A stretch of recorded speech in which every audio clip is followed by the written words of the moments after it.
ओम शांति। एक शहर में एक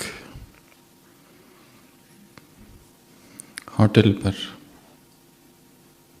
एक बोर्ड लगा हुआ था। एक व्यक्ति अपने मित्रों के साथ वहाँ से गुजर रहा था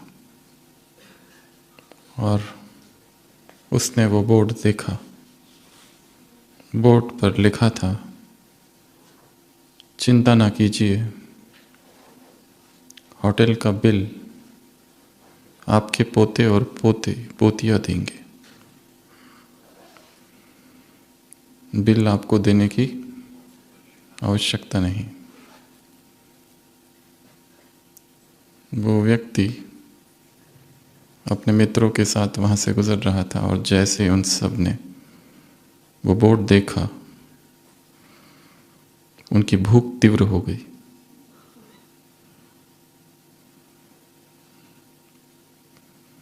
वो सभी खुशी खुशी से अंदर गए, अपने लिए भोजन मंगाया और पेट भर के खाया। और जब खाकर जाने लगे तो होटल के वेटर ने बिल दिया 1000 रुपये। उस व्यक्ति ने कहा, तुमको शर्म नहीं आती? इतना बड़ा बोर्ड लगा के रखा है कि बिल तुम्हारे पोतों को देना होगा और तुम यहाँ पर बिल दिखा रहे हो। वेटर ने कहा, सर, ये आपके दादाजी का बिल है।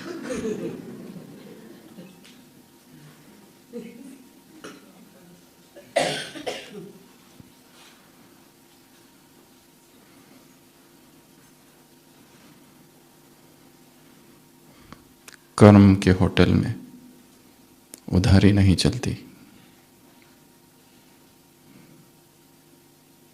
उन्हें लगा कि बिल देना नहीं पड़ेगा, परंतु बिल तो पहले ही जमा था।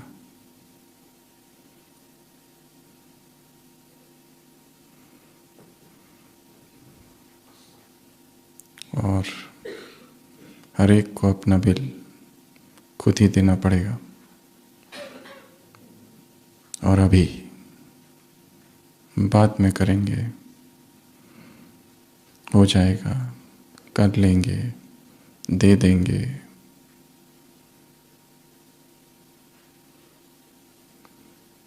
पुरुषार्थ का समय अब है।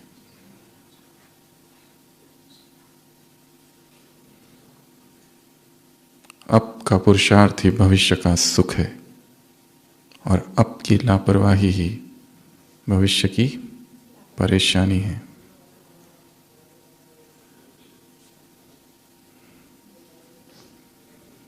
जो करना है वो आप करो। जो करना है वो खुद करो।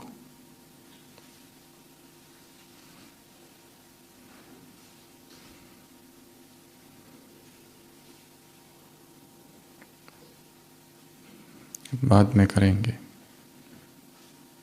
हो जाएगा।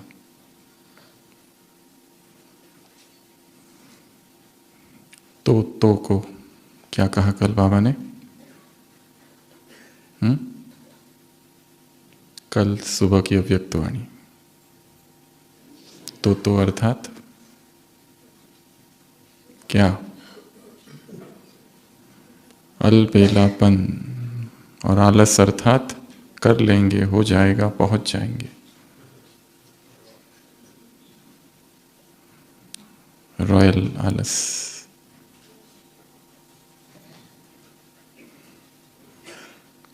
अध्यात्म की भाषा वर्तमान है, अतीत नहीं, भविष्य नहीं।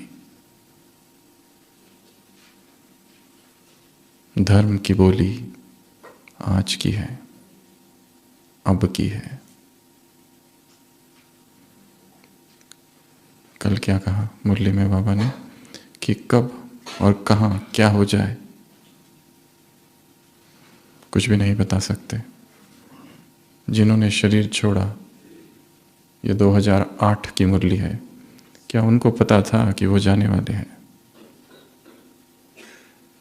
और कल शाम को जो मुरली चली 2007 की, और आज सुबह जो मुरली चली वो साकार मुरली।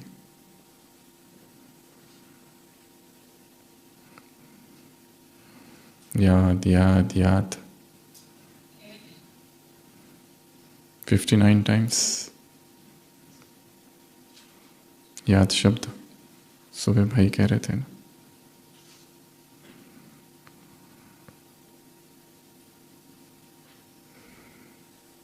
जो करना है वो मुझे करना है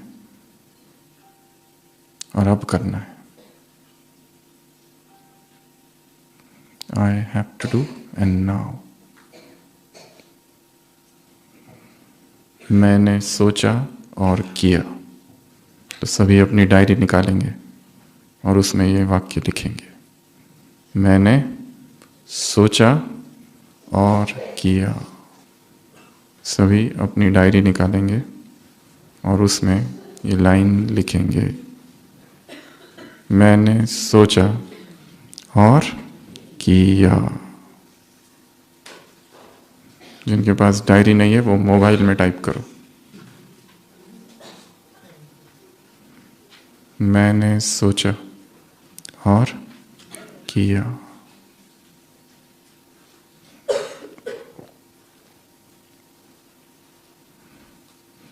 सोचना और स्वरूप बनना तुरंत, यही पुरुषार्थ है। सोचना और करना, इसके अंतर को मिटाना, यही पुरुषार्थ है।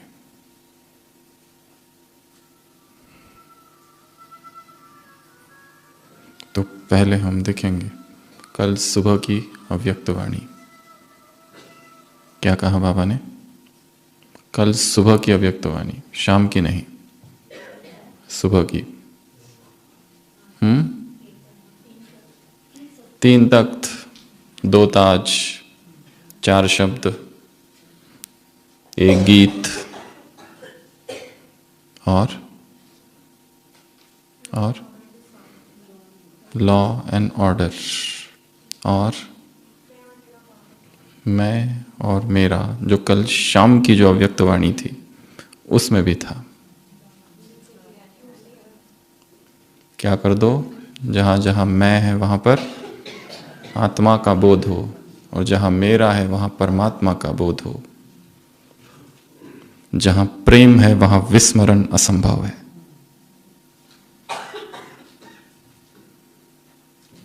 बाबा ने कहा इन शब्दों को बदलो, परिवर्तन शक्ति तुम्हारे पास है, तुम विश्व परिवर्तक हो, तो क्या इन शब्दों को नहीं बदल सकते? और क्या कहा? संस्कार क्या हो जाए? Natural nature. कौन सा संस्कार? कौन सा संस्कार? पवित्रता का। और क्या कहा? पुरुषार्थ का समय गया। कब कहा? 2008। और क्या कहा? शाम की मुरली आ गई और फिर सुबह वाली आ गई और पूरा दिन भी बीत गया, तो क्या हो गया? सारा उड़ जाता है। और क्या कहा? खजाना जमा करने की चाबी। खजाना जमा करने की चाबी, सफलता की चाबी क्या है? दृढ़ता। और अचानक, एवर रेडी, और बहुत काल। और 3 बिंदु। 3 बिंदु कहाँ था? कल सुबह की अव्यक्त वाणी। शाम की मत मिक्स कर देना। और दूसरों को देखने की वृत्ति को बदलना है। अगर देखना ही है तो क्या देखो, उनकी विशेषताओं को देखो। बाकी देखना है तो सी फादर, सी डबल फादर, एक ब्रह्मा और दूसरा शिव बाबा। तो जीवन में जब भी परिस्थिति आए, होमवर्क नंबर 1 इस मुरली से, आंखें बंद करके मन की आंखों से बाप को देखना। सी फादर, कैसे देखना? उसके स्वरूप को देखना।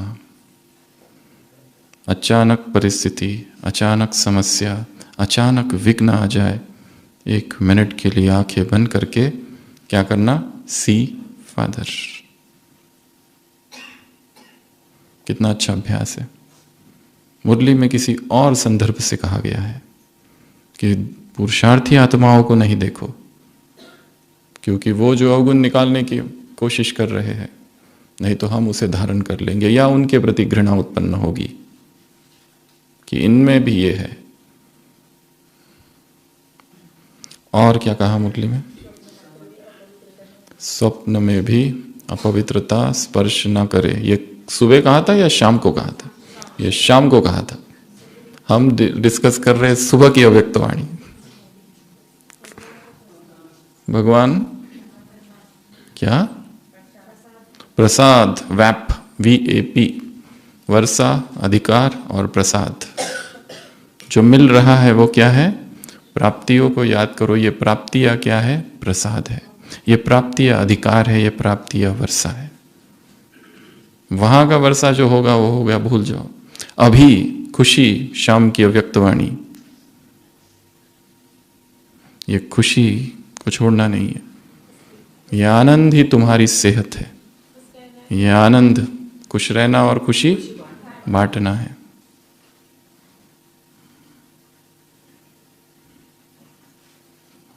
जो स्वप्न में भी नहीं था वो तुम्हें मिला है। क्या कहा सुबह? जो स्वप्न में भी नहीं था वो तुमको मिला है। सुबह की अव्यक्तवाणी। और क्या कहा? भाव, भावना, मैं, मेरा और एकाग्रता का, और संकल्प किया और हुआ। कौन हो? सर्वशक्तिवान या मास्टर सर्वशक्तिवान हो या मास्टर शक्तिवान हो? दोनों में से क्या हो?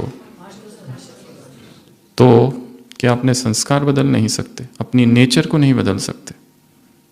प्रश्न पूछा है। और विघ्न विनाशक। तो मुरली में 3 समान आए हैं मुख्य। मैं मास्टर सर्वशक्तिवान हूं, विघ्न विनाशक हूं। ये विघ्न आए तो सब क्या है? खेल, ड्रामा है, खेल है, गेम है, शो है। Play, game, show, drama, movie, film, और एक जोड़ दो, स्वप्न। ये सब क्या चल रहा है? ड्रामा, नाटक, मूवी, प्ले, गेम, कोई खेल, मैदान में खेल चल रहा है या शो चल रहा है। उसके पीछे जो विशेषण जोड़ना है जोड़ दो। Comedy show, cartoon show, tragic show, जो भी जोड़ना है। मूवी, फिल्म, प्ले, ड्रामा, नाटक, गेम, कठपुतली का गेम, या तो सर्कस, या फिर एक स्वप्न है। ये सारे शब्द। तो विघ्न विनाशक, मास्टर सर्वशक्तिवान, और तीसरा विश्व परिवर्तक। और क्या कहा मुरली में? दृढ़ता सफलता का चाबी। और क्या? एक राज्य। हमारे भीतर एक ही राज्य हो। कौन सा? कौन सा? 1 2 3, 1 2 3। कौन सा राज्य हो भीतर? स्व का राज्य, परमात्मा का राज्य और श्रीमत का राज्य हो। और क्या कहा? मैं और मेरा हो गया। और 3 बिंदी कहाँ था ये? वो शाम में था। अच्छा। परिवर्तन शक्ति को यूज करना है। और मनसा वाचा कर्मणा क्या?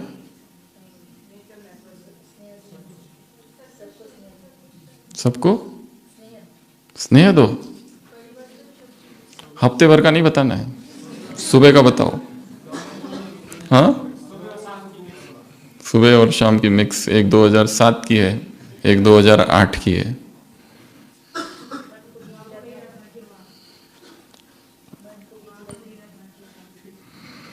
एक है साकार मुरली, एक है अव्यक्त मुरली, और तीसरी कौन सी है? और चौथी कौन सी है? नहीं, माया की नहीं। एक बौद्ध भिक्षु था कभी जापान में, बूढ़ा हो चला था। उसने सोचा कि बुद्ध के सारे सूत्र को जापानी भाषा में अनुवादित किया जाए। उसके पास जितनी जमा पूंजी थी उसने सारी जमा पूंजी इकट्ठा की, विद्वानों को बुलाया ताकि बुद्ध का सारा साहित्य जापानीज भाषा में अनुवादित हो जाए। पर उसी समय वहां पर बाढ़ आ गई, और बाढ़ भीषण थी, और उसने अपना सारा पैसा उस बाढ़ग्रस्त लोगों के लिए दान कर दिया। दूसरे भिक्षुओं ने उसे समझाया कि ये क्या कर रहे हो, बाढ़ तो आती रहेगी, लोग मरते रहेंगे, परंतु ये महान कार्य आज तक हुआ नहीं है। बुद्ध का साहित्य आज तक पाली भाषा में बंद है, वो जापान के लोगों को कैसे मिलेगा? परंतु उसने कुछ नहीं कहा और पैसे दे दिए, और फिर पैसे जोड़ना चालू कर दिया उसमें, और उसके जीवन के 10-12 साल चले गए। और फिर से पैसे इकट्ठे हुए, और फिर उसने सोचा कि अब वो सारे ग्रंथों का अनुवाद किया जाए। परंतु उस समय फिर से अकाल पड़ गया, और उसने अपने सारे पैसे उन अकालग्रस्त, अकाल पीड़ित लोगों में बांट दिए। उसके मित्रों ने फिर उसे समझाया, अकाल तो पड़ते रहेगा, लोग मरते रहेंगे, परंतु ये महान कार्य रुकना नहीं चाहिए। किसी ग्रंथ का अनुवाद करना और उस ग्रंथ को उन लोगों तक पहुंचाना जो वो ओरिजिनल भाषा को नहीं जानते, ये अपने आप में बहुत बड़ी सेवा है। परंतु उसने एक न सुनी, और फिर अब तो और 10-12 साल बीत गए, बहुत बूढ़ा हो चला है, और अंततः फिर वो ग्रंथ प्रकाशित हुआ। उसने उस पर लिखा द 3rd एडिशन, तीसरा संस्करण। उसके मित्रों ने कहा, तीसरा संस्करण? ये पहला और दूसरा संस्करण कब पब्लिश हुआ? ये तो पहला ही है। उसने कहा नहीं, वो जो तो पहले थे वो निराकारी संस्करण थे। केवल जिनके हृदय में करुणा थी उन्हीं ने वो पढ़ा और उन्हीं ने वो सुना। तब भी बुद्ध ही बोल रहे थे। और जो दूसरा संस्करण था वो तब भी उन्हीं ने सुना जिनके हृदय में करुणा थी, और बुद्ध की ही वाणी तब भी गूंजी थी। अब का जो संस्करण है वो तो किताब है, ये तो बहुत सस्ता है, ये तो कोई भी पढ़ सकता है। परंतु वो जो थे वो निराकारी संस्करण थे। एक है साकार मुरली, एक है अव्यक्त मुरली। और अब कौन सी चल रही है?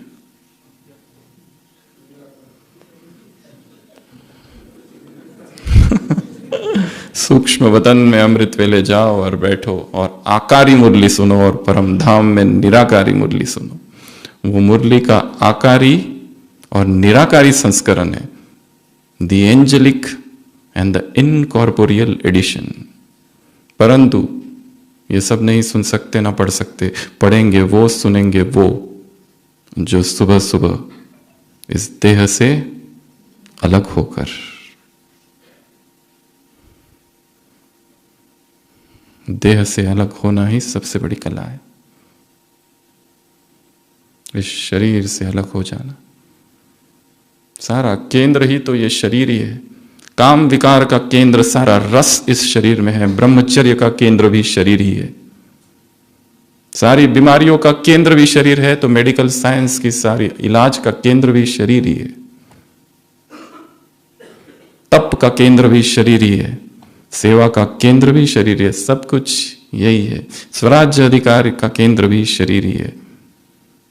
सारा खेल इस शरीर के ही इर्द गिर्द है।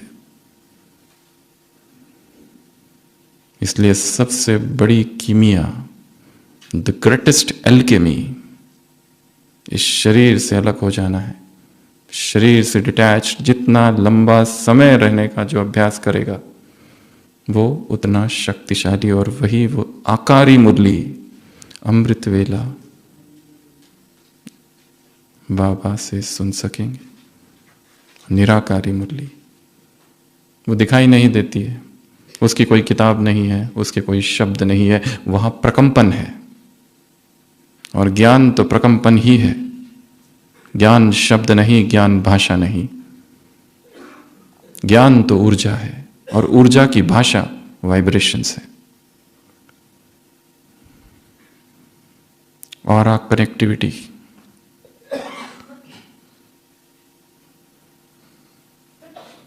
जब हमारा ऑरा और उसका ऑरा और परम धाम का ऑरा एक हो जाए, चेतना उस परम रस को पीने लगे तो देह का रस तुच्छ लगने लगेगा। सारा संसार इस शरीर के रस में निमग्न है, या तो भोजन या काम विकार। काम को ही महाशत्रु क्यों कहा गया है? क्योंकि क्रोध में और लोभ में और मोह में और अहंकार में शरीर का रस नहीं है, जो कि सबसे गहरा, सबसे डीपेस्ट,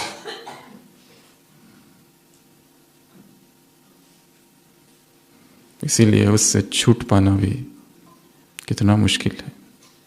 जबकि भगवान इस धरा पर केवल ये एकमात्र कर्तव्य कराने आया है, पतित को पावन।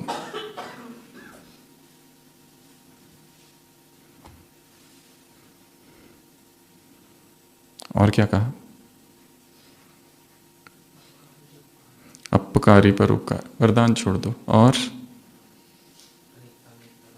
अनेकता में एकता, और अनुभवी मूर्त, और किसका अनुभव करना?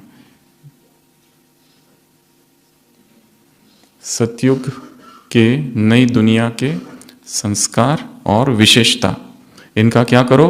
अनुभव और इमर्ज।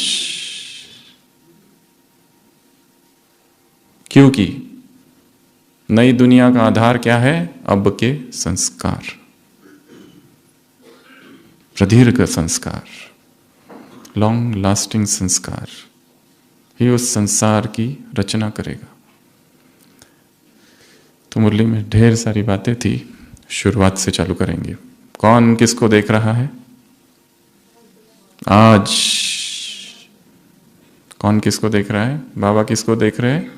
परमात्मा दुलारे बच्चों को देख रहे हैं। ये कौन से बच्चे हैं? परमात्मा, जिनको परमात्मा दुलार प्राप्त हुआ है।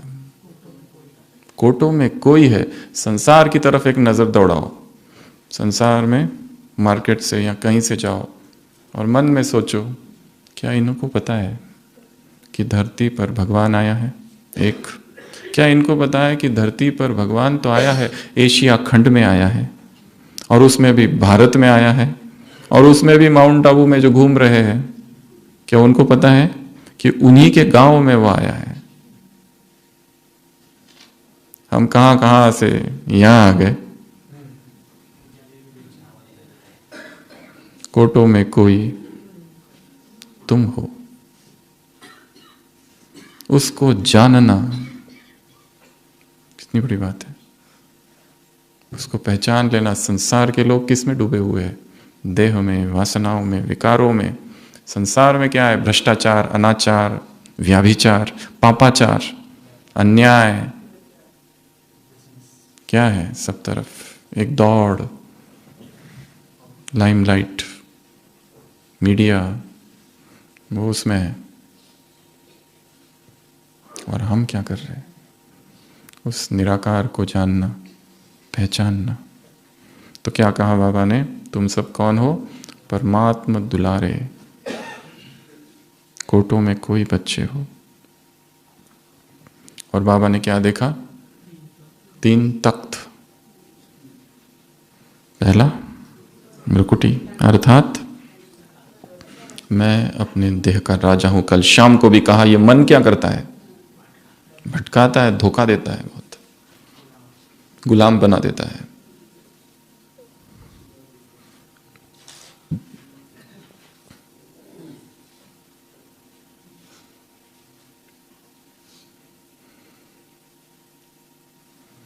पहला तख्त, मैं राजा हूं। दूसरा दिल तख्त, कौन बैठ सकता है उसमें? वो बहुत प्योर तख्त है, जो बहुत पवित्र है, केवल वही बैठ सकते हैं। और जिनके मन में विकारों की हलचल है और बेचैनी है, वो कैसे बैठ पाएंगे? और तीसरा विश्व राज्य का। तो ये 3 तख्त की स्मृति होगी तो 3 बातें हो जाएगी। कौन सी? नशा, खुशी और गीत गाएंगे। कौन सा गीत? वाह वाह मेरा बाबा वाह, और वाह मेरा भाग्य वाह। डायरी खोलो और लिखो, वाह मेरा बाबा वाह, वाह मेरा भाग्य वाह।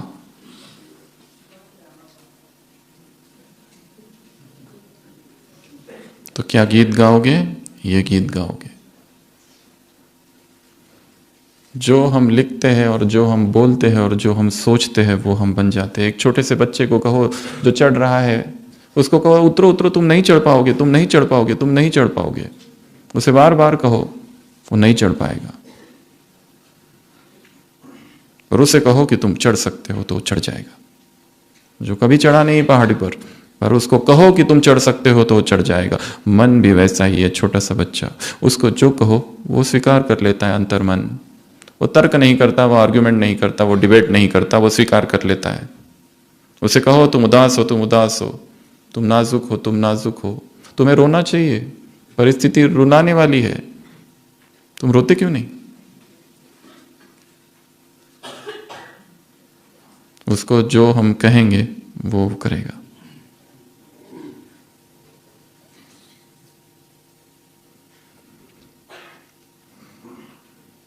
तो ये स्मृति अगर रहे तो क्या होगा? नशा, खुशी, और तीसरा गीत गाते रहोगे। कौन सा गीत?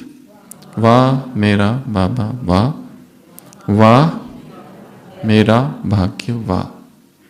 वाह वाह वाह वाह के गीत गाते रहेंगे तो वाह वाह हो जाएंगे अपने आप। हाय हाय गाते रहेंगे तो वैसी ही परिस्थितियां निर्माण होगी जीवन में।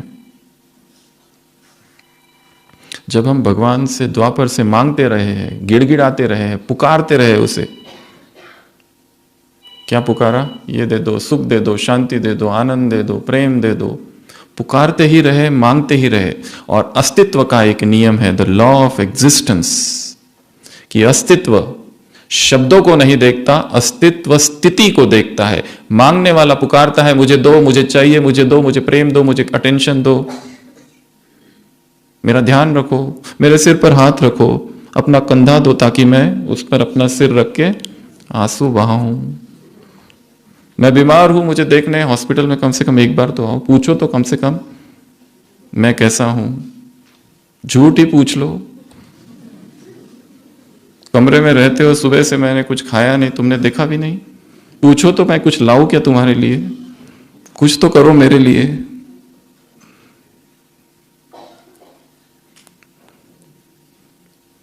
झूठा ही पूछ लो कैसी है तबीयत? कल से आज थोड़ा ठीक लग रहा है। ऐसा भी इतना भी बोल दूं तो मुझे शांति मिलेगी। हमें पूछने की और मांगने की और पुकारने की और भिक्षा की आदत है। द्वापर से गिड़गिड़ाते ही आए हैं, दो दो दो, परंतु अस्तित्व का एक नियम है कि वो शब्दों को नहीं, स्थिति को देखता है। अस्तित्व डिटेक्ट करता है देयर इज अ अभाव, डिफिशियंसी, और वो डिफिशियंसी ही देता है। अभाव अट्रैक्ट्स अभाव। जितना मांगोगे उतना कम मिलेगा, उतनी वो चीज बिल्कुल नहीं मिलेगी। इसलिए बाबा ने हमें एक नई भाषा सिखाई है, संपन्नता की भाषा, सम्मान की भाषा। मैं पवित्र बनना चाहता हूं, नहीं, मुझे पवित्र बनना है, नहीं, मैं परम पवित्र आत्मा हूं, आई एम की भाषा सिखाई है, सम्मान की भाषा सिखाई है, हायर कॉन्शियसनेस की भाषा सिखाई है, बेगरी की भाषा नहीं सिखाई है, दरिद्रता की भाषा नहीं सिखाई है, मांगने की भाषा, भिक्षा की भाषा नहीं सिखाई है। थ्रो द बेगिंग बॉल, अपने भिक्षा पात्र को फेंक दो और जानो कि तुम सदैव सम्राट ही थे। इसलिए मांगना बंद। क्या मांगना है? तुम अधिकारी हो, अधिकारी वर्षा।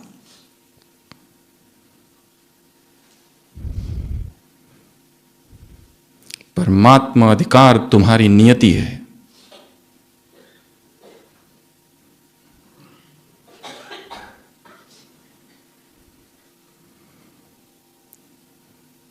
तो मुरली की शुरुआत दुलार से, आगे 3 तख्त, और इन 3 तख्त से क्या होगा? खुशी, नशा और एक गीत। और साथ साथ तुम्हें 2 ताज भी मिले हैं। कौन से ताज है वो? पवित्रता की रॉयल्टी का ताज, और दूसरा ताज सेवा की जिम्मेदारी का ताज। और फिर बाबा ने कहा, बाप दादा क्या देख रहे हैं? समय की रफ्तार को देख रहे हैं, और तुमने देखा भी है और जाना भी है। Next line, second paragraph, second line, तुमने देखा भी है और जाना भी है। तुम भी जानते हो समय, रफ्तार, स्पीड। तो अपने पुरुषार्थ की स्पीड को देखो।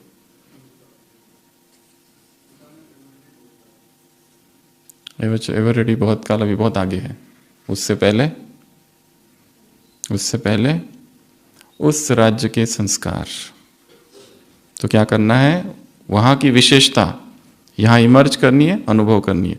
वहां के संस्कार यहां इमर्ज करने हैं और अनुभव करने हैं। इमर्ज, खेल किसका है? मर्ज इमर्ज, मर्ज इमर्ज। जब हम विकर्म कर रहे होते हैं तो सब कुछ मर्ज होता था। ज्ञान ऐसा नहीं कि उस समय ज्ञान नहीं है, ढक जाता है, विस्मृत हो जाता है। खेल स्मृति और विस्मृति का है। खेल आवरण का है और उघाड़ने का है। खेल मर्ज और इमर्ज का है।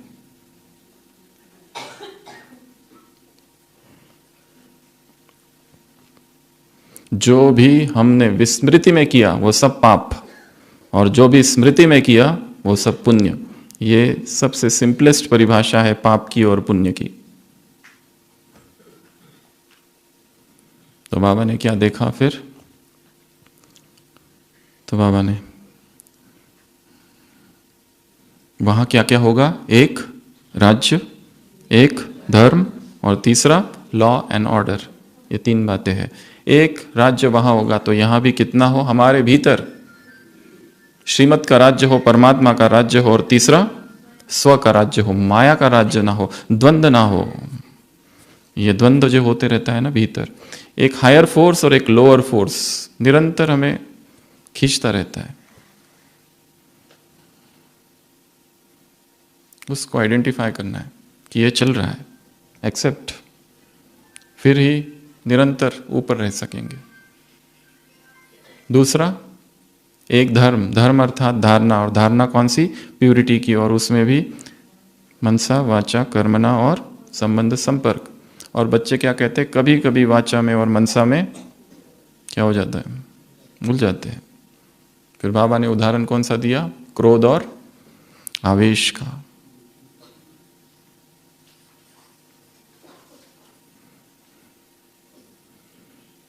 एब्सोल्यूट प्यूरिटी, मन से, वचन से, कर्म से और संबंध संपर्क की प्यूरिटी।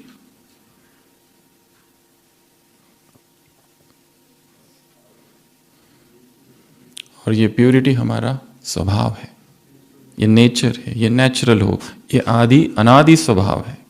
किसी से मांगना नहीं है, किसी से उधार नहीं लेना है, किसी के पास से पूछना नहीं है, किसी का इधर कोई काम ही नहीं है। ये आत्मा का मूल स्वभाव है।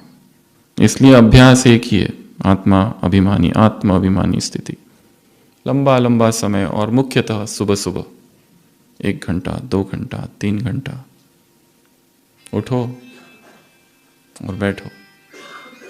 आज सुबह की मुरली में पूरी मुरली के कितनी बार याद याद याद याद याद याद याद याद याद ठूस ठूस के भरा है याद शब्द।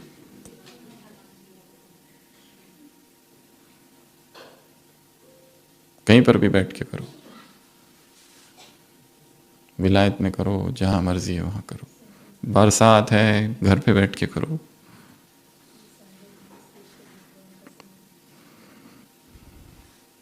याद हमारा स्वभाव बन जाए, योग हमारी नेचर बन जाए। क्योंकि बिना इस प्यार के आत्मा को खालीपन रहता है।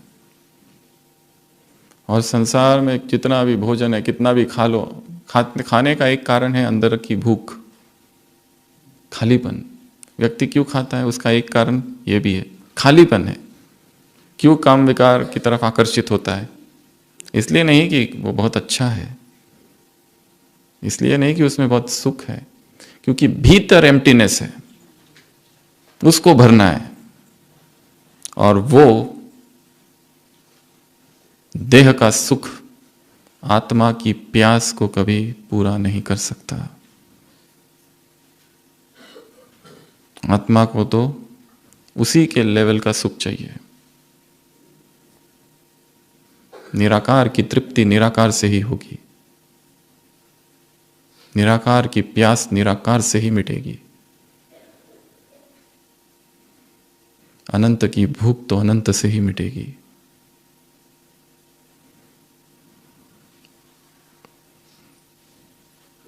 प्योरिटी, नेचर, नेचुरल, इसलिए कहीं जाना नहीं है। एक व्यक्ति होता है, उसे दो दो दिखाई देता है सब कुछ, उसको लगता है ये मुझे क्या हो रहा है, और धीरे धीरे ये समस्या बढ़ती जाती है, बढ़ती जाती है, बढ़ती जाती है। हर चीज उसे धीरे धीरे दो दो दिखाई देती है। धीरे धीरे उसको अपने हाथ भी दो दो दिखाई देने लगते हैं, अपने पैर भी दो दो दिखाई देने लगते हैं। समस्या और ही पेचीदा और ही जटिल होती रहती है। अपनी उसको पत्नी भी दो दो दिखाई देने लगती है। सब दो दो दिखाई देने लगते हैं और उसका जीवन मुश्किल में पड़ जाता है। वो एक बार बताता भी है अपनी पत्नी से कि मुझे तुम भी दो दो दिखाई देती हो।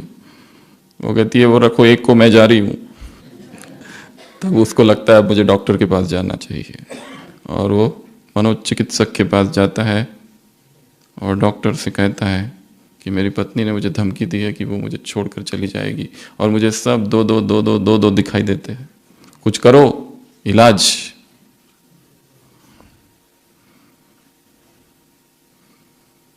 डॉक्टर क्लिनिक में इधर उधर देखता है और कहता है, क्या कहता होगा, क्या तुम चारों को ही सब कुछ दो दो दिखाई देता है? उसको चार चार दिखाई देते हैं। किसके पास जाए अपनी समस्या लेकर? हमारा इतना दुख है और जिसके पास हम जाते हैं कि कुछ इलाज बताओ, वो हमसे भी बड़ा दुख लिए बैठा है। हम तो रोगी है, जिसके पास, जिस चिकित्सक के पास जा रहे वो महारोगी है। हम तो मूर्ख है, पर हो सकता है जिससे सलाह लेने हम जा रहे वो महामूर्ख है। किधर से जाए, किसके पास जाए? कहीं जाना ही नहीं है। याद प्यार में बाबा ने कहा है, नष्ट मोह किससे? देह और देहभान, देहधारियों से। आज भी है ना वरदान में, कौन हमें कुछ नहीं दे सकता, सब खाली है। बैठो और योग के चार्ट को बढ़ाओ, सभी समस्या का रामबाण इलाज।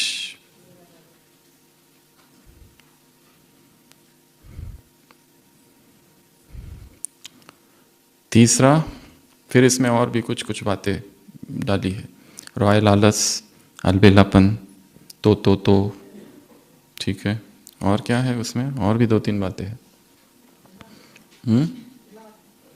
लॉ से पहले लॉ से पहले दूसरों को देखने की वृत्ति, दूसरों को देखते हैं।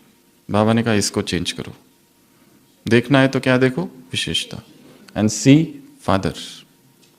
तो उसके लिए अभ्यास बताया, बीच बीच में आंखें बंद कर लेना और बाबा को एक्चुअली देखना, उसे देखना। और फिर इसमें और एक पॉइंट है, चेक एंड चेंज। क्या करो, चेक एंड चेंज। चेक करो और बाबा से शक्तियां लो और बाद में चेंज करो। चेक तो करते हैं परंतु चेंज नहीं कर पाते। दुर्योधन सिंड्रोम पता है क्या? दुर्योधन सिंड्रोम, दुर्योधन क्या कहता है, हे कृष्ण मैं जानता हूं मैं जो कुछ कर रहा हूं सब कुछ गलत है, मुझे पता है ये गलत है, ये करना नहीं चाहिए, अनीति है, अधर्म है, पाप है, पर मैं क्या करूं, मेरे पास शक्ति नहीं है, इसको मैं कैसे बदलूं, मेरा स्वभाव मुझे अपने आप प्रवृत्त कर रहा है ये करने के लिए। This is called Duryodhan syndrome. पता तो है ये ऐसे करना चाहिए, वैसे करना चाहिए, ये नहीं करना चाहिए, परंतु ताकत, तो क्या कहा मुरली में, बाप से ताकत लो, शक्ति लो और चेंज करो। तुम मास्टर सर्वशक्तिवान हो। मास्टर सर्वशक्तिवान कहे कि मैं अपने स्वभाव को नहीं बदल सकता, अरे रे रे, मैं नहीं कर सकता, ये मेरा स्वभाव बन गया है, ये मेरा संस्कार बन गया है, मैं क्या करूं। हैबिट, रोने की आदत, रूठने की आदत, रूसने की आदत, पुरुषार्थ न करने की आदत,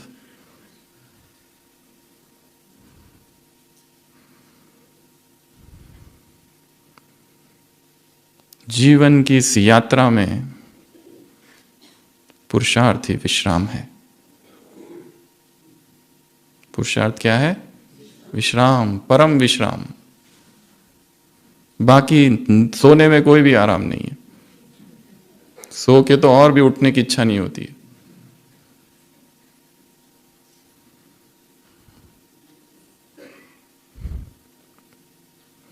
check change, check change, check करो, रुको, योग में बैठो, शक्ति लो, क्योंकि चेंज के लिए शक्ति चाहिए। और शक्ति कहां से आएगी? देहधारी से ना, या तो मुरली से आएगी या तो उस निराकार से आएगी। उसके महावाक्यों में पावर है।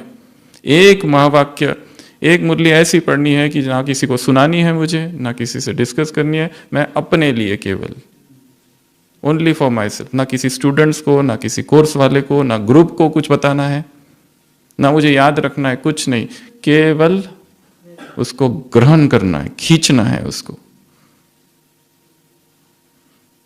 लेट मी रीड, अपने लिए केवल। अच्छा, ऐसा है।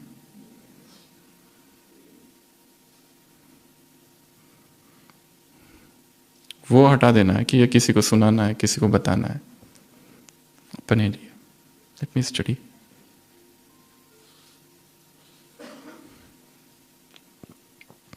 तीसरा point, law and order. Law क्या है, ऑर्डर क्या है? ऑर्डर है श्रीमत, और लॉ क्या है? कौन बताएगा? कल की मुरली 24 घंटे से वैसे ज्यादा हो गया है टाइम। बेफिक्र बादशाह। लॉ क्या है? बेफिक्र बादशाह। अपनी सारी चिंताओं को, अपने सारे बोझ को, पुरुषार्थ के भी बोझ को, लौकिक चिंताएं, अलौकिक चिंताएं, सब कुछ अमृत वेले क्या कर देना है? समर्पण। योग अर्थात समर्पण। योग की एक परिभाषा क्या है? सरेंडर। नहीं होता है टेक ओवर।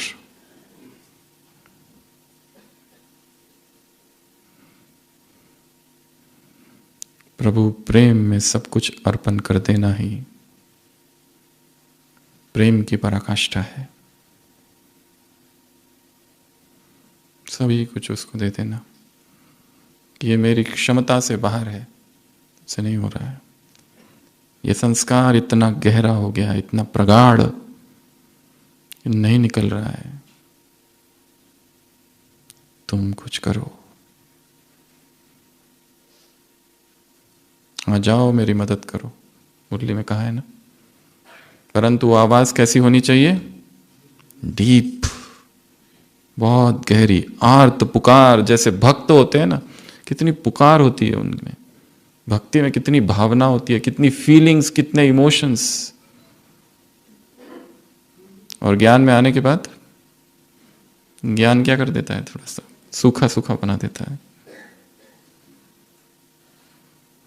उस फीलिंग्स को, उस इमोशंस को, भक्तों के थोड़ी जीवन कहानियां पढ़ो, सुनो, तो पता चलेगा कितनी तीव्रता थी, कितना वेग था उनकी भक्ति में। कुछ भी करने को तैयार हो जाते थे, अपने आप को बदल दिया उन्होंने, जीवन को बदल दिया। एक चोट क्या लग गई और बदल दिया। ऐसी रिसेप्टिविटी फिर से लानी है। तो लॉ एंड ऑर्डर, उसके बाद में अचानक एवर रेडी और बहुत काल, लॉन्ग टाइम। बाबा ने कहा कभी भी कुछ भी हो सकता है। उसके बाद में फर्स्ट टाइम और फर्स्ट प्लेस, फर्स्ट बर्थ तो फर्स्ट स्टेज इधर चाहिए। उसके बाद में दृढ़ता सफलता की चाबी है, इसको खोना नहीं, और माया इसी को ले जाती है। दृढ़ता कैसे? एक प्रश्न है, तीव्र पुरुषार्थी बनना, उसके लिए क्या चाहिए? बहुत मेहनत चाहिए। परंतु तीव्र पुरुषार्थी बने रहना, उसके लिए क्या चाहिए? एक है श्रेष्ठ स्थिति बनाना, उसके लिए बहुत पुरुषार्थ करना पड़ता है, परंतु वो श्रेष्ठ स्थिति बनी रहे, कंसिस्टेंसी, उसके लिए चाहिए दुआएं, कि हम निरंतर ही पुरुषार्थ में लगे रहे। 4 दिन किया, 1 महीना किया, 1 साल किया, फिर छोड़ देते हैं, बोर, उब जाते हैं। निरंतर वो तभी होगा जब असंख्य आत्माओं की दुआएं हमारे साथ चल रही है। इसलिए एक ऐसा, हम एक बहन से मिले थे, वो बहन कह रही थी कि मैं जब फ्लोरेंस नाइटिंगेल को देखती थी, फ्लोरेंस नाइटिंगेल पता है, नर्सिंग की जो फाउंडर है, एक लेडी थी, एक महिला, विदेश में, बचपन से उसको था कि मुझे पवित्रता चाहिए और मुझे सेवा करनी है, 2 ही चीजें उसको पसंद थी। जब युद्ध हुआ, युद्ध के जो घायल सैनिक थे उनकी वो सेवा करती थी। The lady with the lamp, वो लैंप लेके जाती थी अंधेरे में, जो घायल सैनिक होते थे उनकी रात भर सेवा करती रहती थी। और वहीं से नर्सिंग चालू हुआ, और फ्लोरेंस नाइटिंगेल को मदर ऑफ नर्सिंग कहो, पायनियर ऑफ नर्सिंग कहा जाता है, जिससे पूरे विश्व भर में जो बहनें नर्स बनती है ना हॉस्पिटल में, वो कहाँ से बनी? She was the founder. तो एक ब्रह्मा कुमारी बहन जी ने अनुभव सुनाया था कि मैं बचपन से जब देखा कि मुझे ऐसा जीवन चाहिए। फ्लोरेंस नाइटिंगेल अनमैरिड रही, ब्रह्मचारिणी, और भगवान से बहुत प्यार करती थी और सेवा से। तो उसने भी कहा कि मैं ऐसा जीवन जीऊं जिसमें प्यूरिटी भी हो, अध्यात्म भी हो और सेवा भी हो, दोनों। तो हमारी दिनचर्या ऐसी हो कि जिसमें असंख्य आत्माओं की दुआएं जुड़ती जाए। इसलिए सबकी सेवा करो, ज्ञानी अज्ञानी, एक डिफरेंस ही हटा देना है सबकी। और जरूरी नहीं है पकड़ पकड़ के आत्मा और परमात्मा और आत्मा और परमात्मा ही कूट कूट के उनको सुनाना है। किसी को इंटरेस्ट नहीं है आत्मा परमात्मा, उसके पेट में दर्द है, उसके पैर में दर्द है, उसको कोई मदद चाहिए, उसको मदद करो। आत्माओं के दिलों पर राज करना है, उनकी दुआएं कमानी है, यही अध्यात्म है।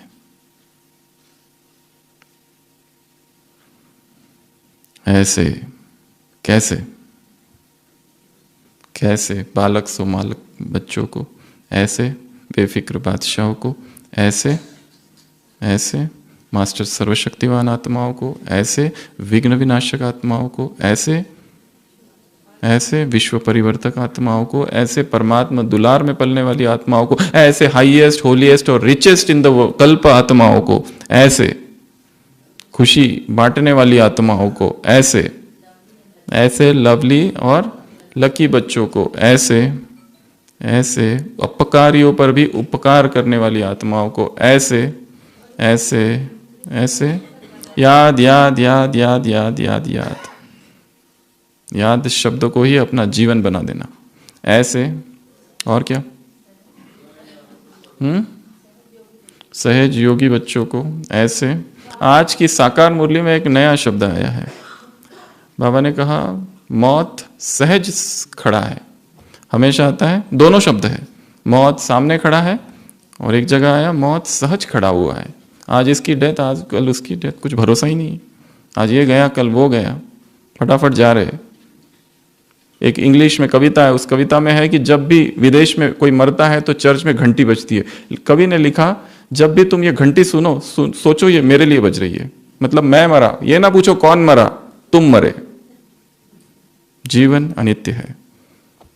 तो ऐसे अचानक एवर रेडी और बहुत काल का पुरुषार्थ करने वाले बच्चों को, ऐसे भाव, आत्मिक भावना शुभ, ऐसे मैं के सामने समान और मेरा के सामने बाबा। मेरा एक दूसरा होमवर्क लास्ट मुरली से, मेरा, और उसमें सारे पॉइंट्स लिखो किस किस को मैं मेरा करता हूं, और फिर सब कट करते जाओ, मेरा बच्चा, मेरा पति, मेरी पत्नी, मेरा घर, मेरी कार, और बाबा बाबा से रिप्लेस करो। It's a good exercise. तो ऐसे ढेर सारे समान वाले बच्चों को बाप दादा का याद, प्यार, गुड नाइट और नमस्ते। हम रूहानी बच्चों की रूहानी बाप दादा को याद, प्यार, गुड नाइट और नमस्ते। ओम शांति।